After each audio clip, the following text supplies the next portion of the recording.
Hello everyone, welcome back to my channel lovely brothers home cooking. అందరూ ఎలా ఉన్నారు? మేము బాగున్నామండి. మీరందరూ కూడా బాగున్నారని అనుకుంటున్నాను. అలాగే వీడియోలోకి వెళ్ళే ముందు ఒక చిన్న రిక్వెస్ట్ అండి. మీలో ఎవరైనా ఇప్పటివరకు మన ఛానల్ని సబ్స్క్రైబ్ చేసుకోకపోతే సబ్స్క్రైబ్ చేసుకోండి. అలాగే కొత్త వాళ్ళు ఎవరైనా మన ఛానల్ని చూస్తుంటే కనుక మన ఛానల్ని సబ్స్క్రైబ్ చేసుకోండి ఫ్రెండ్స్.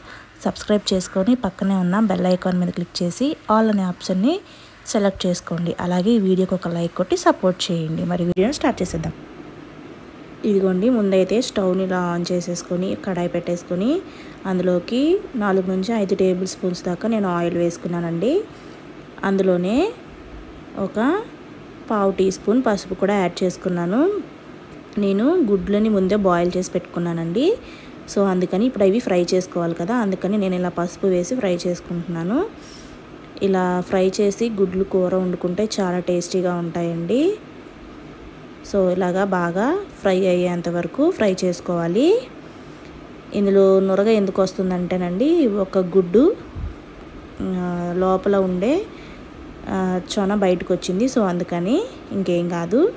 ఇప్పుడు అవి పక్కకు తీసేసాను. అలాగే అదే ఆయిల్లో నేను కట్ చేసి పెట్టుకున్న ఉల్లిపాయలు, పచ్చిమిరపకాయలు వేసేసి ఇవి కొంచెం లైట్ బ్రౌన్ కలర్ వచ్చేంత వరకు మనం ఫ్రై చేసుకోవాలండి. మూత పెట్టేసి మగ్గించుకుంటే త్వరగా మగ్గిపోతాయి.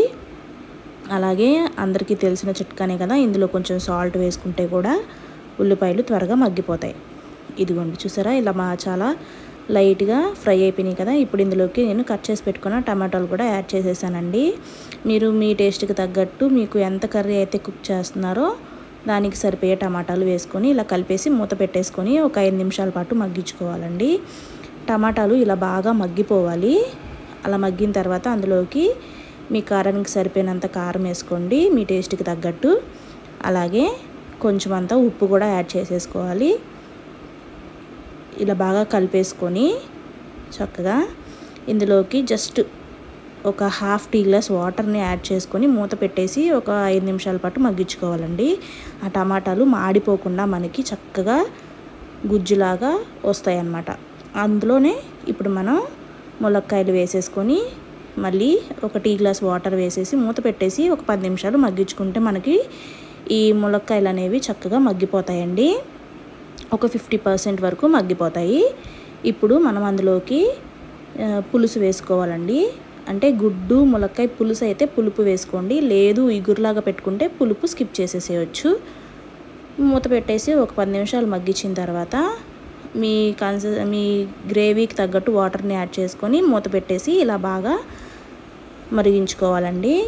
ఈ స్టేజ్లోనే కొంచెం ఉప్పు అది చెక్ చేసుకోండి, సరిపోతే వేసుకోవచ్చు. నేను కొంచెం సరిపోకపోతే వేసుకున్నానండి సాల్ట్ని. చూసారా, ఇలా మూత పెట్టేసి మళ్ళీ ఇంకో 10 నిమిషాలు ఉడికిన తర్వాత నేను ఫ్రై చేసి పెట్టుకున్న ఎగ్స్ అందులో వేసేసి లాస్ట్లో ఫైనల్గా కొత్తిమీరని ఇలా జల్లేసానండి. అంతేనండి, కర్రీ అయితే సింపుల్గా ప్రిపేర్ అయిపోయింది.